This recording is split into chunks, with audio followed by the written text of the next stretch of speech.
That's nothing too outstanding yet. Of course, just as a reminder, W8D and Profit are in on the Rogue roster this week.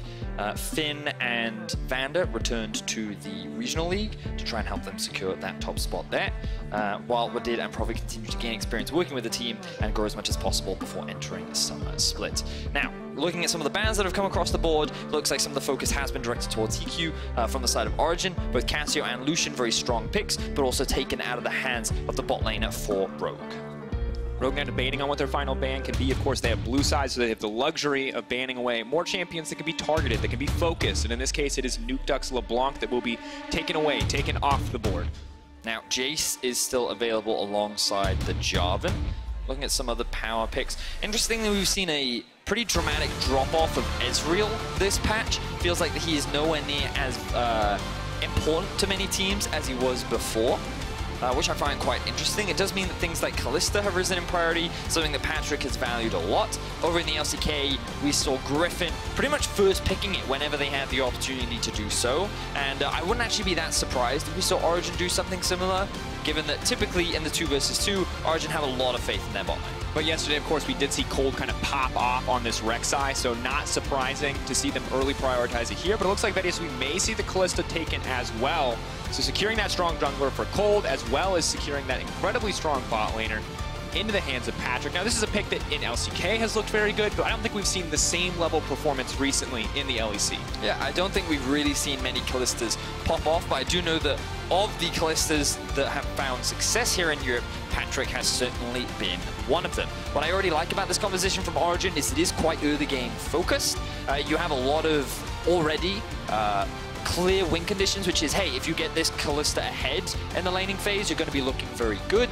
The problem with locking in the Rek'Sai so early is that it denies the Alistar pick, which Rogue are very quick to grab for themselves alongside the Tristana, which I think in a straight-up 2v2 can come out ahead, as we saw earlier in the day in the Misfits versus Schalke series. Thresh is, of course, though, another pick that has been finding a lot of success.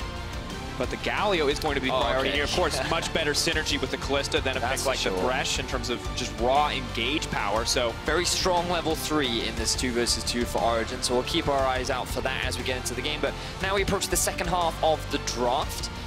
What Origen could look to do is deny away some junglers if they assume that the Jarvan is going to go top. Alternatively, they could ban away... Thinking about if they ban away some of the...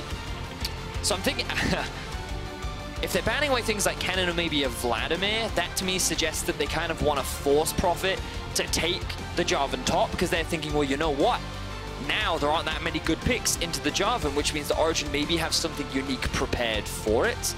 But outside of that, this just implies that they have something that they want to draft into the top side of the map that they don't want the Kennen to go up against, in which case they're expecting the Jarvan to go into the jungle. So what I'm basically saying is I have no idea what Origen has planned. I wasn't going to rat you out. I was going to say, wow, Vedius, I mean, the mind games and picks and bans are so deep, so intense. Thank you for breaking down some of what could be going through the players' heads right now. Zoe the ban, Kennen the ban. We'll see the final ban here for Origen. But there's a lot of Vladimir as well. The mind games. Sure. I can read what Origen is thinking. I've spoken to Deficio before the game. I didn't do that! Just kidding. Obviously. Now we do see the final ban. I wonder if they will take another mid laner away from Nukeduck, and yes, they're going to take the Syndra off the board. So trying to, I think, take away every single blind pickable mid laner, the LeBlanc, the Zoe, the Syndra as well, to make sure that Origen have to blind pick at least one of their solo lanes in a not comfortable way, but so the Renekton just going to get locked in. I was right, is what we've learned here. Yes. The don't provide any more context, just you were correct. Yes. Kennen and Vladimir, good matchups into the Renekton. Not only can they bully him, aside from the Vladimir, but they also have the ability to outscale in the side lane. Interestingly, we're seeing the Ivern jungle, so it will be the Jarvan top, which Origen are more than happy to have the Renekton play into. And this looks like a little bit the Rogue going for a bit of the protect the AD carry composition and a very fast lock-in of the Orianna into the Ryze. Oh, and that's going to be pretty hard to protect the Tristana, I'm going to be honest. That is a Galio that is going to get thrown face first into your team with a potential Orianna shockwave to follow, as well as a Rek'Sai who has the ultimate that can just about chase you anywhere. I will say there's not a lot of lockdown on the side of Rogue, so I think it's going to be difficult for them to really kill the Kalista. So I'm kind of seeing it a lot of front-to-back style of fighting from both these teams right now. Given that unless Renekton can get a good flank, I think it's very difficult to dive onto the backline. But Rogue, they actually have a fairly... I don't want to say too squishy of a composition, because they do suppose have the Alistar, and then if they have a Jarvan going with the Ivern buffing him up as well, I think they've got a pretty solid front line. The reality is, though, both teams have pretty good scaling. Both 3 items are very, very good for both teams. I think what our Rogue have a little bit more of is the ability to play the 1-3-1 more on the side lane, because they have the Ryze and the Jarvan both running teleport. Whereas Origen, I think the Rek'Sai will be the key thing to keep your eyes on in the early game. He can play around Alphari, he can play around Patrik, and I'm wanting to see Origen actually be more active in the early game with the composition that they've drafted. We will find out, Vedius. Of course, it is Rogue on the blue side, Origen on the red. Origen fans here in the audience want to see this team win, but Origen cannot afford to underestimate Rogue. Every win still does matter for this team. Win here locks them playoffs, and if they want to contest any of those top spots in the playoff bracket, they need to keep finding these wins. A team like Rogue needs to be a speed bump, and they need to dominate. We're going to see if that can happen as we get into the game.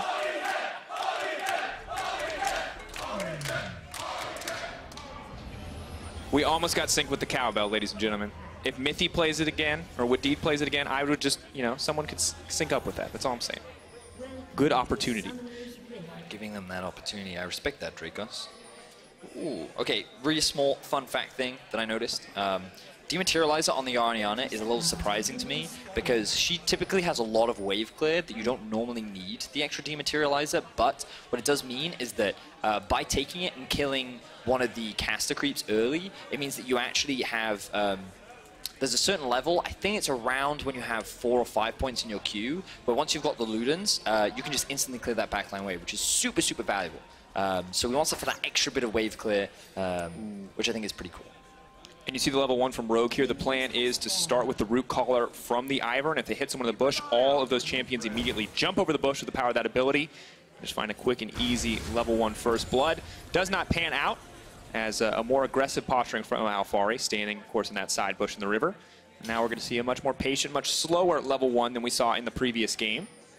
Ivern going to get no leash because it's Ivern. That's not how it works. But Rek'Sai will start solo on the top side. Yeah, and a Rogue should know that he started up towards the top side of the map. Because they saw him clear out that ward, and there's no way he'd be able to get to blue buff in time. One of the cool things about Rek'Sai is because of the regeneration that you get from your passive, it actually means that you can just solo clear because you have a lot of sustain during your early clears. One of the things that I love to see junglers do against Ivern in particular is invade. His clear speed is, fun fact, not the fastest, and he can't trade for anything. So that's why Kold cleared out that ward earlier on, and it was instantly replaced by Sencux, because they wanted to know what Kold was up to in the early game. So I wouldn't surprise to see a smite here as it comes through from Kikis to make sure that his jungle counts don't get stolen away by the cheeky and nasty Kold. And I like to start there, waiting to smite the camp until he thinks one of them might be contested, holding that. Now he can go back to the bottom side and pick up a little bit more experience, get to that level 3. Wolves will be done shortly after the other 2 camps are finished, so he's not in a bad spot overall. Of course, Kold can move into the jungle, can look to contest Ivern taking some of these camps, but all it's going to take is Kikis channeling uncontested to take that one away. And yeah, ladies and gentlemen, that is Ivern. Just a very odd champion. And of course, the thing about Ivern is that he has his own weird jungle pathing, and he forces you to kind of play to his game, right? You have to jungle differently when you're playing against a champion like Ivern. Certainly do. And while Kold did try to steal away some stuff, try to get in the face of Kikis, make his life difficult, he unfortunately couldn't quite find anything thanks to the good early vision coming out from the side of Rogue. And now Kold will make his way towards the blue buff, while Kikis makes his way back up towards the top side. And you will notice that Prophet early on does have the push against Alphari. Renekton is a little level-based in the early game, and until he gets all those points in his levels, he can't really look to trade or be aggressive. Meanwhile, for Prophet, he can just harass with that E. Very low mana cost, recently got buffed and is very obnoxious to deal with. So that's why Prophet is able to get the push up towards the top side. Meanwhile, in the bot, you can see that Rogue respecting the potential level 3 for Mithy and Patrik. Now though, may see a dive up top. Could see a dive very big. It does connect in the end. Alphari now going to have to flash out to safety. Well played. In the end, they're on the side of Rogue. Very good start to the game to get the flash and not lose anything in exchange. And Alphari already suffering in this lane. 9 CS to the 24 of the Jarvan. Very difficult spot for him to be. Sure. Alphari being put behind, but Kold immediately makes his way down towards the bot side of the map. Gonna use his sweeper to clear out some of this vision. Here we are, Mithy. Where's the flash taunt? Gonna come in, the flash taunt, the two-man connect. Now Tristana needs to jump out to safety. They're trying to wait for the input buffer, but instead they're gonna turn their attention to the Alistar. First blood now dropping for Origen. Easy peasy stuff for Origen. They find the kill down towards the bot side of the map. He wasn't even overextended, they just didn't have any vision there. They just knew that Kikis was top side. There was no way, realistically, for a counter gank, meaning that Origen find themselves first kill of the game. And Vedius has predicted that. Level 3, so incredibly strong. Of course, Heaq has the tools to get himself out, but he just does not have the same luxury, and already we're seeing the Kalista lane get off to a good start. Of course, Heaq is going to get maybe a better back here, a bit more CS under his belt, but the gold from the kill definitely going to balance that out as we see the Boots 2 coming in for the Kalista. And Kikis confident enough to move in and contest these camps. Of course, only level 3. Nukeduck now moving up to Bully. He does have flash. This is a unique Alphari's path. right here. Yes. Prophet could try to contest this, but would give up a lot of CS in the process. But Kikis is just going to be able to walk away in the end. Kold now waddling his way forward. Little land shark cannot do much here. So Kikis, I mean, very aggressive play. Ultimately gets nothing but headbutt pulverizes there. They're not going to try to find the follow-up. CC Nukeduck immediate cleanse out. Well played on that one. So, shout out to all the solo queue players. Note how the moment the CC landed, Nukeduck used his cleanse. He didn't use it after he took all the damage. He did it before that, because he respected the potential for him to die. This is my favorite Vedius. Salty solo queue Vedius is so great, because I can tell when you've been grinding recently, because your references go from, Captain Jack, to, that guy who threw in solo queue. Watch this game and learn. Be better. That's a little true. It's called the art of Foxtrot had a really good word for it. I can't remember what it is though, but it's the idea that you do it beforehand rather than after it's already happened. Yep, there you go. Now, of course, Alphari's going to get aggressive here. The flash fall, the knockup, Prophet immediately taken down. That's going to help recoup some of the CS differential that Alphari has stacked against him. Well played from Kold once again. This man has been everywhere. And this is great. This is exactly what we wanted to see from Origen play towards the early game. 6 minutes in, Kold has found 2 successful ganks around the 2 lanes that we expected him to play around, both the Kalista Galio lane along with the Renekton lane, and now they're both in very good spots. Now, sure, Alphari's going to be a little upset that he didn't find the kill, given that he is down in CS, but still, overall advantage gain for Origen. They're now sitting at about a 1,000 gold lead. And to be fair, if you watch Kold's performance on Rek'Sai yesterday, that incredible team fight where he was able to find all those kills. Oh, for sure. You think Kold might have an argument to say, hey, I am the carry jungler now, and this is going to come together. Prophet, you might still expect him to be favored in the 1v1, still has a lot of these good items under his belt, but it does get harder and harder as the Renekton gets to level 6. Not just the extra health, not just the AoE damage, but the additional rage build just makes him such a terror to play in these 1v1s. So, bit of an invade coming down from the side of Rogue. They want to get information on the red buff, and they will be able to steal this one away. Good awareness from Kikis, knowing that this one would be available, and also means that a red buff will go on to Prophet. One of the advantages of Ivern is that regardless of what blue buff, the red or blue buffs he takes, you can share that. Now immediately they're onto Alphari, no flash. Going to jump in. Prophet now. Is he going to use the Cataclysm? The Slice and Dice is available. Alphari can just walk right into this one. Can use the Kold meat to get a little bit more healing. And will dash right out. Beautiful use of the Slice and Dice from Alphari. Burning so much time for that one. Respect to Alphari surviving that once again. I feel like he's a player that is used to now on Origen receiving a lot of pressure thrown towards him.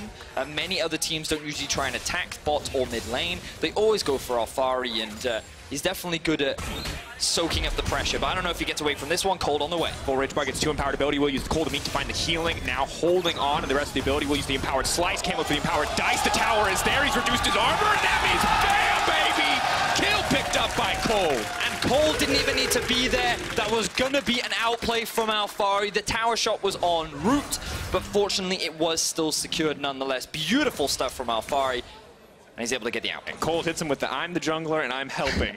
Takes the this kill is away. Called the tax. And you have just paid, Alphari. Thank you very much for that.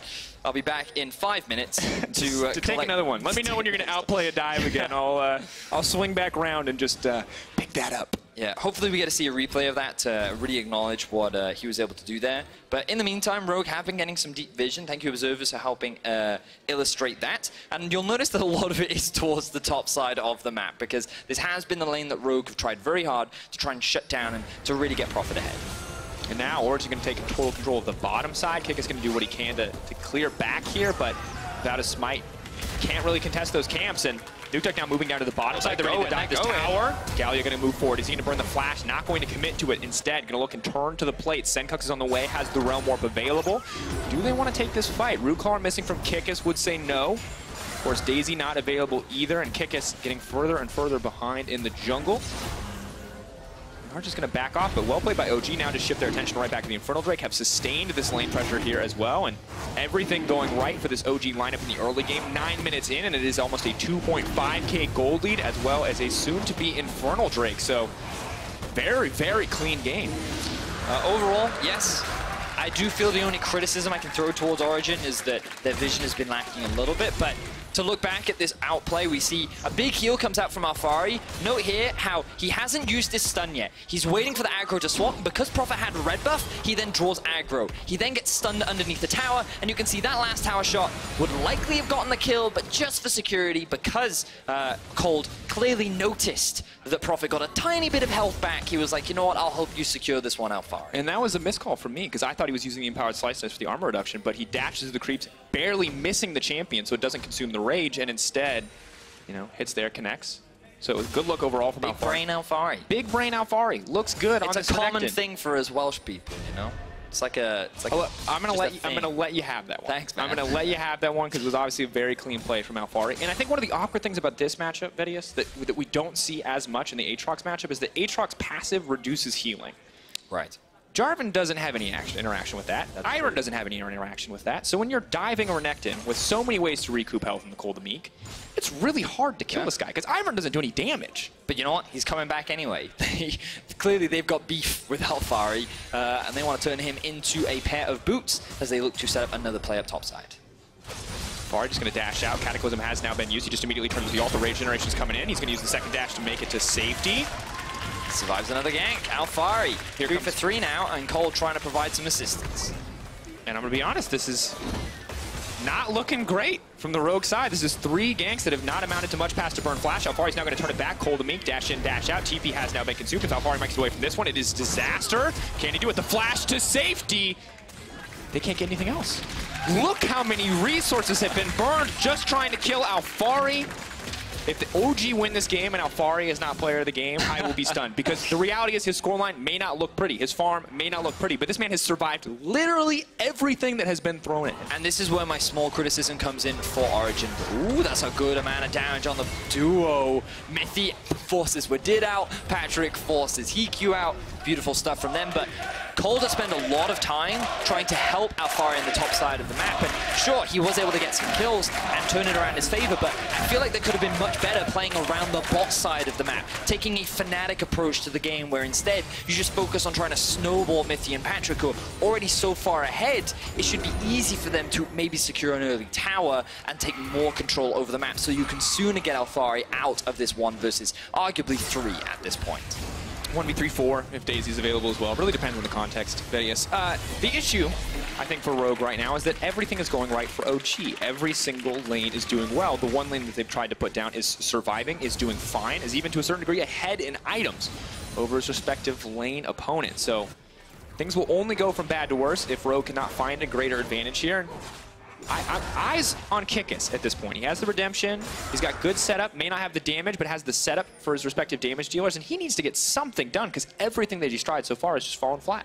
Completely agree. Kikis has tried a lot, but unfortunately hasn't resulted in much. He will have the redemption completed now, so that extra bit of healing will definitely be valuable in team fights later on. But just notice that Patrik is running the Hail of Blades. Some may be familiar with like Lethal Tempo because it's much stronger in the later game. But the thing about Hail of Blades is it makes you so much stronger in lane because you can very quickly get a bunch of Ren stacks into an enemy champion almost immediately. So that's where his lane dominance is coming from right now, as Origen continue to push the lead all across the map. And Origen fans cheer for this Rift Trail charge. They're going to get one more.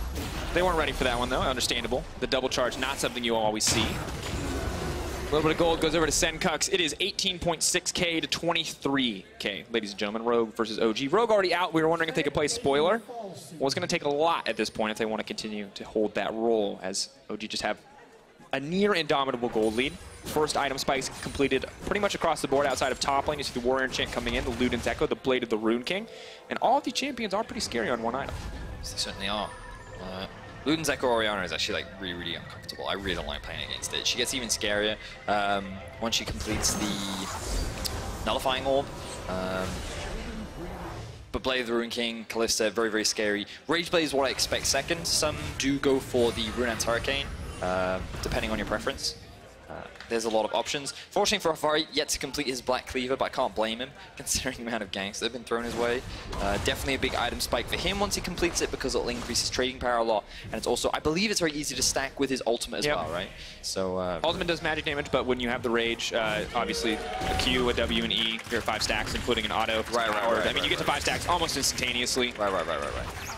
And the additional movement speed on an ability like Ruthless Predator that has such a long animation is really nice to have. Good stuff.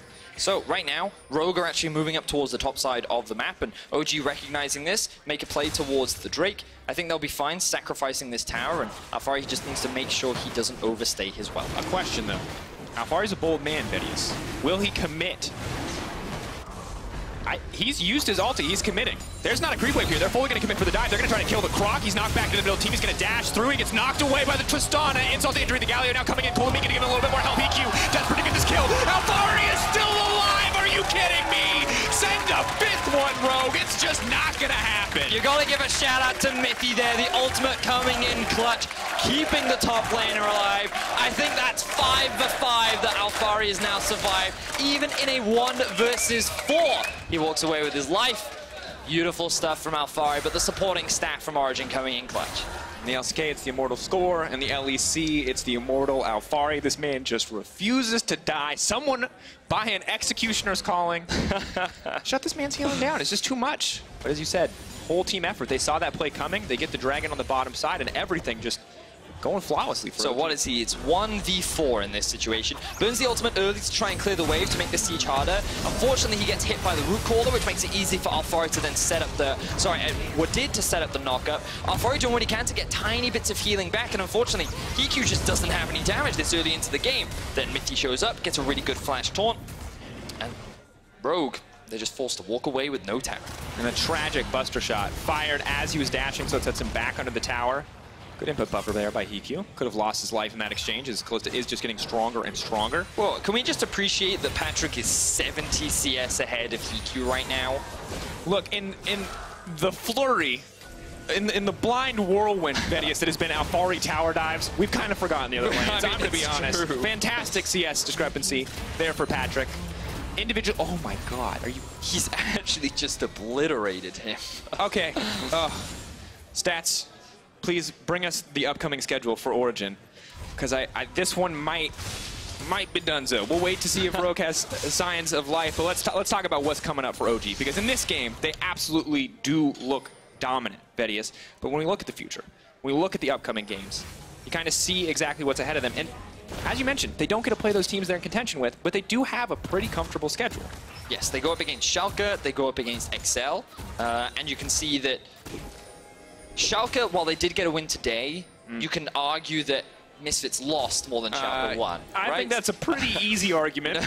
And XL, they're playing with a sub, and based on Fnatic's performance earlier in the day, you can see that if you get a control over the game early, then it's very easy to kind of snowball that lane. And I think that right now, Origen are on track to win the next 3 games, and they'll be tied towards the top of the standings. But because there's some head-to-head records, I believe they are 0-2 against Vitality, means that in the event that they are tied, they would not come out ahead on a head-to-head record. I believe that's what Medic was telling us about earlier on. So while the wins are important and that fight for second is still a reality, unfortunately it isn't quite fully in Origen's control. No, definitely not. Of course, even if they win all 3 of these games, they will only finish at 12-6, and there's enough teams with leads over them that they are kind of relying on some other teams to find some wins, to take down some of these other top contenders. And of course, winning here does lock them into playoffs. What spot will remain to be seen. And that's important to remember as well. At the beginning of the split, all Origen ever said is that they wanted to qualify for playoffs. That was their split goal. They were invested in growing this team, making sure that they would eventually get better over time. And I think we can safely say that over the course of this split, they have definitely shown significant growth. Really for all players, you know, I think we've criticized pretty much everyone on this roster outside of maybe Nukeduck throughout the entirety of this split. We've said Kold, his impact early game has been non-existent. Yep. We've criticized Alphari for constantly dying isolated. Mithy has been one of the main contributors of the early deaths at the beginning of the split. Whereas you look at them now, Patrik is dominating his laning phase. Mithy isn't dying. He's making these clutch plays. Alphari is soaking up all the pressure. Kold has been involved in every kill in the early game, and Nukeduck as reliable and stable as he always has been. So definitely a scary team moving into playoffs. Should they win this game, they will lock that in, and it's shaping up to be pretty exciting playoffs, I think, Dan and Drakos. Absolutely. I like the playoffs race, of course. 1 week ahead of us. You know, a lot of teams with only 2 games remaining. Some of those teams we'll see in our final match of the day with 3. Vitality versus G2. But it is a very tight race at the end, and that's what I like to see. I like to see these contentious teams. Some teams rising, some teams falling in the LEC, which is exciting to see. OG, of course, one of these rising teams. And as you mentioned, hard to be critical of this team, as they've improved so much. Almost everything we've kind of criticized or been like, hey, stop dying in the early game. Well, they stopped dying in the early game. They have been making those marked improvements. I mean, I can't criticize them if you won. Yeah. Got some stuff. Hit me. All right, so a couple things. In the early game, I felt they could have played better around bot. We already talked about that. Nice. Right now, with the Baron spawning relatively soon, you'll actually notice that they've invested no vision towards the top side of the map. That is pretty much entirely controlled by Rogue. And Origen instead is just putting priority on sieging towards these towers. That's not necessarily a bad thing, but trying to break into the base may be difficult if they aren't willing to take a bit of a risk. And this is something that Origen have struggled with in the past. They usually like the 80% plays rather than the 50% ones, and going for a dive, even against a very weakened Rogue, is always a gamble. But I think they're strong enough to do it. Let's see if they can. Trying to follow up on a Ryze. Immediately that health bar just disappears. Goodbye to Sencux. Rek'Sai goes in. Rek'Sai goes out. Now the Galio ulti is coming in as well. They're going to have a hard time killing Kold. Alphari is not even into the fight, but they may be able to take down Patrik. That health bar getting lower and lower. Leap in, but the taunt mid-air. Dodge out from the shockwave. Heaq now running for his life. Blasting back Patrik to keep himself safe. And OG just going to set their sights on this bot lane tower. Only 1 member dropping on the side of Rogue, but they're giving up an inhibitor in exchange. Great to see from Origen. They execute the dive, and while it wasn't the cleanest dive in the world, they end up getting the kill onto Sencux. They get the summoner spells out from Heaq, and they walk away with an inhibitor 20 minutes into the game. So can't fault them for that. Great to see this kind of aggression from Origen. And Vedius, now with the bot lane inhibitor down, you said you wanted to see more around the Baron, and I imagine we're going to start to see more around the Baron, but first, we can just take a look at how this bot lane played out. So the focus here is clearly Sencux. He's the squisher of the two. Know how it did immediately goes onto the Orianna, which means that insta-kill can't come out, but it doesn't matter because Sencux dies anyway. Patrik here, he gets a little overzealous. He goes onto the front line, allowing Jarvan to just dive on top of him. Nukeduck can't really follow because he's already taken a lot of damage. I believe it was from the tower. But then the moment Alphari joins, Rogue is immediately forced to disengage. So they can't continue on with the fight, but Origen don't care because they get themselves the tower and the inhibitor.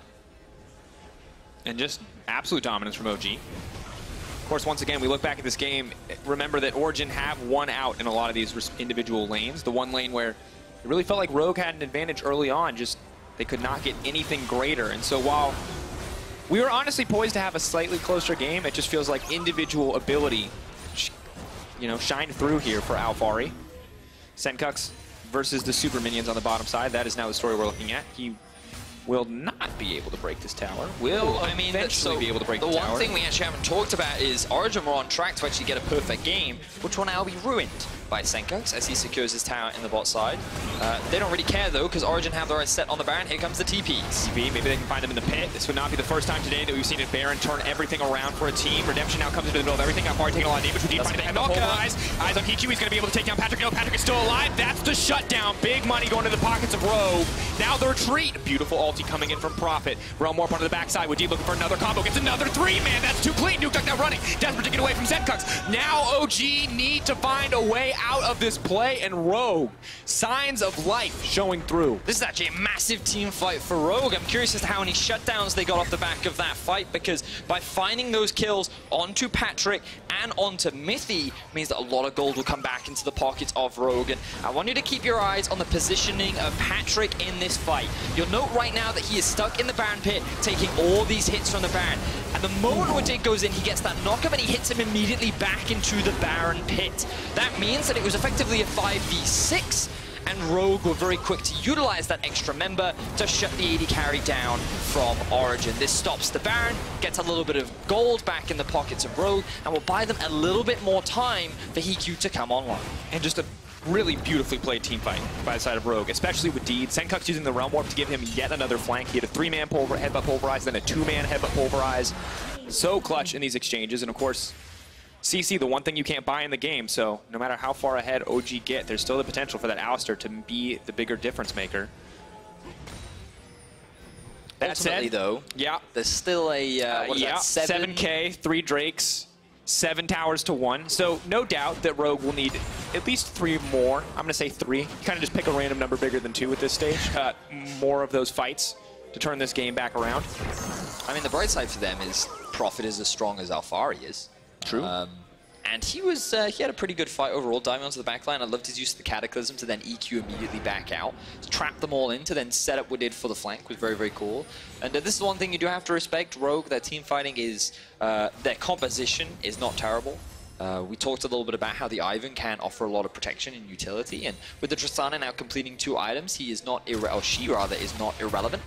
And so Origen, this might slow them down a lot. We wanted to see a little bit more aggression, wanted to see them try and force more plays. They tried to force the Baron, and it didn't quite go the way that they wanted. So now they're going back to pressuring all 3 lanes. They have bot pushing in their favor. They're going to have mid and top pushing, and what you'll likely see is they'll gain vision control over the top side of the jungle, starve Rogue of vision, and then they'll either force them to come and face check so that they can look for a fight that way, or they might just secure the Baron themselves. And it looks like face check is the option. And it's not just the gold lead, of course, that puts Origen in a favorable position. It's Kikis going down there in the exchange. No, the shield coming through. The Redemption as well. The Ignite ticking, not enough! Redemption just a little bit too slow. That Sky Laser not going to save the day, and now Origen posed to take this. This is not a 50-50, ladies and gentlemen. It's going in. Kalista. Widin's still trying to make the difference, trying to make the big play, trying to stop them from getting any further. They're knocking Alphari back. Mithy's on the backside. Look at those carries just get deleted. They cannot fight disjointed like that. OG quick to punish. And the teleport immediately from Alphari. Here it is. Big pick, big fight for Origen. They have the Nexus set in their eyes.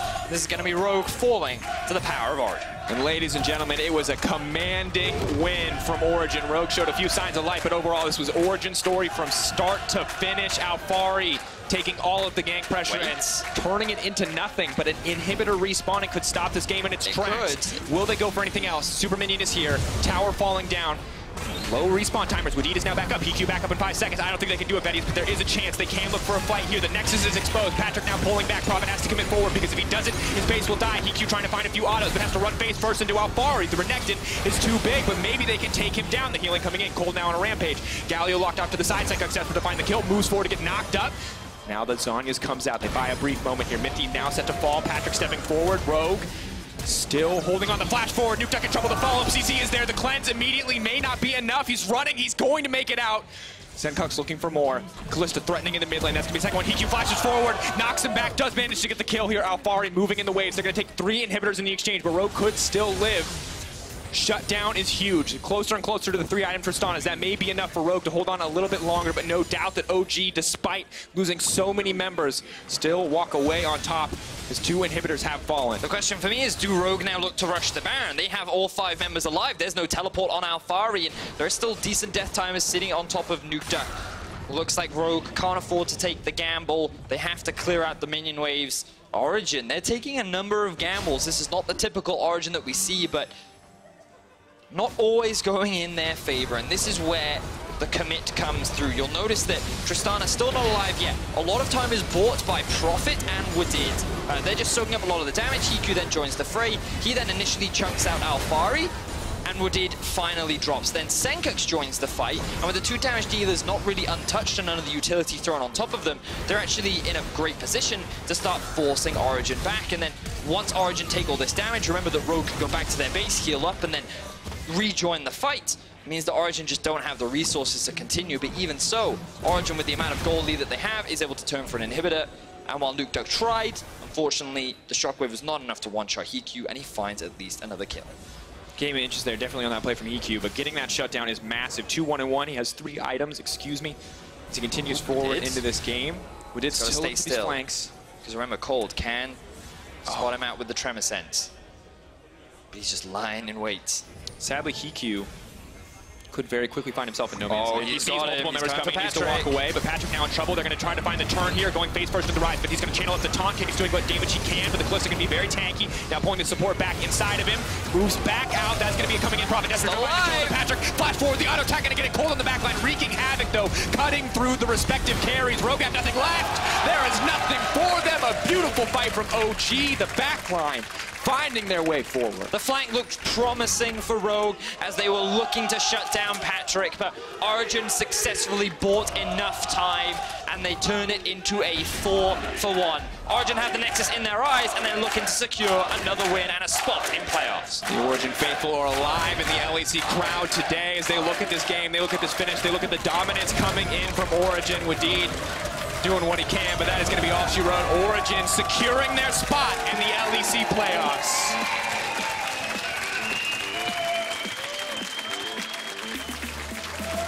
Origen definitely took a lot more risks than they typically do, and while a lot of them did not pan out, it's nice to see a slightly different shade from the side of Origen. Typically, we only talk about them as the calm, calculated, pristine team that only ever makes the 80% chance of success play, whereas this time around, they were definitely throwing those moves out there, seeing what Rogue could do, and there were small opportunities for Rogue to come back, but unfortunately for Rogue, the goal difference was just too big, and Origen were able to find themselves still overall a very convincing win. And to be fair to OG, they were heftily in the very, very dominant those goal risks lead. You could afford to make. You know, they were smart investments. We can call it that. Or it's just like so rich you don't care if you throw money away. I mean, maybe not a smart investment. You're just so far ahead it doesn't matter to you. That's very, very fair. And yeah, for Rogue, they did show signs of life. They attacked the top lane a lot, and maybe if they'd been able to shut down Alphari, it could have been a slightly different game, but the difference in the bot lane was absolutely huge. Props to Patrik and Mithy. On top of that, Alphari, the man on your screens, he survived at least 5 ganks that were thrown towards him. Even in a 1 versus 4, yes, he did get a little bit of help, but this man had a fantastic game, and that is a prime example of how you can absorb pressure while the rest of your team dominates. Just a stunning performance across the board. I really think just dominance once again from the side of Origen. Kold definitely a key player in this team's success. Good to have the Origen fans in the house as well to see this kind of win. Hey, it's Expecting and Officio. Yeah, it is Expecting and Officio. But they're not the stars of today's show. They're absolutely not. I'd be lining up to high-five Alphari if I were them too. He just completely shut down a team's strategy by himself. Beautiful stuff from RGE. I'm looking forward to seeing how they do in Week 9, our final week of the split. Yeah. Gonna be interesting. Once again, Schalke, Excel has proven that they can kind of be that threat potentially, and Schalke, hard to know where they stand. Now, Odoamne, regardless of the fact that he was basically fed a quadra kill today, was looking good before that point, so I think that that's a great sign for the team overall. See what it means up against Origen and now Alphari. See if Alphari can keep this kind of unkillable streak up. Alphari is going to be an exciting one. And this is the thing I love about 9-4 and I guess next week 9-5 as well, is that thank God Sion and Urgot are gone. Can we all just appreciate that? We actually get to watch the top lane. But did you see it over in the LCK? First game, SKT versus Griffin. Aatrox versus Urgot. But anyway, we didn't see that today. Alphari with some clutch outplays. Early Flash initially looked bad for him. He was a level down. Things were looking dire. But this was the really clutch one. You can see on your minimap, Kold already making his way over, trying to support his top laner, but he didn't really need it. Alphari waited for the red buff to proc. He then came in. He gets the stun. I still think that would have been a kill. I think Alphari should have taken that one, but Kold just getting the secure. And this was the 1 versus... Oh no, this was it. Yeah, the 1 versus 3. Ryze comes through. Alphari, he had to use his flash hit. Flash back up.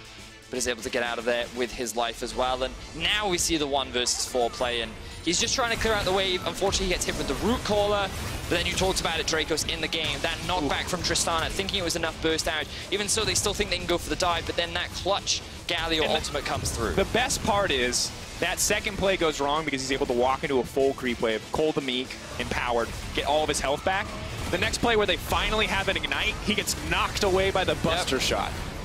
Very unfortunate there. And this was the final fight that ultimately decided the game. Patrik looked like he was caught out, but even in that instance, he was able to find himself a kill. And I'll be honest, when I was casting this team fight Vedius, I was watching the top of the fight. I was like, Rogue are so great. And then I looked down at the kill feed, and I'm like, wait, all the carries on Rogue are dead. What happened? And it's because it was 2 fights. We had frontliners jumping backliners on both sides, and it turns out the team with the 10K gold lead won the fight. Who would have thought? Well, right now there's a battle between Kold, Alphari, and Mithy for Kia Player of the Game award. You can go to @LoleSports on Twitter and make your vote count. I've already said how I feel, and I will be severely disappointed, audience. Do not disappoint me. To learn more about Origen's win, though, let's leave it to Frankie, who's sitting down with Nukeduck and Mithy. Yes, I'm delighted to be joined by the Origen boys, especially as there's a family road trip in the audience. Have you met these fans before? Mithy?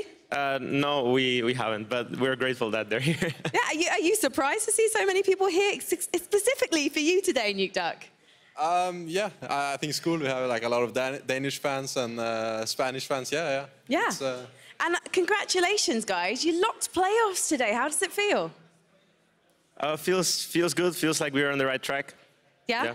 The right track. Give me something more, Nukeduck. How does it feel? Dig down, emotional. Give me something.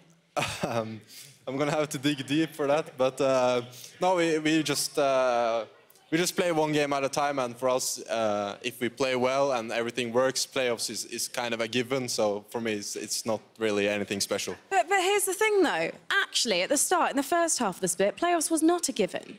You were not playing on the form that you're playing now. So that is why I'm surprised you're so chilled about this. I'm really curious about how you managed to make things work after that slow start to the split.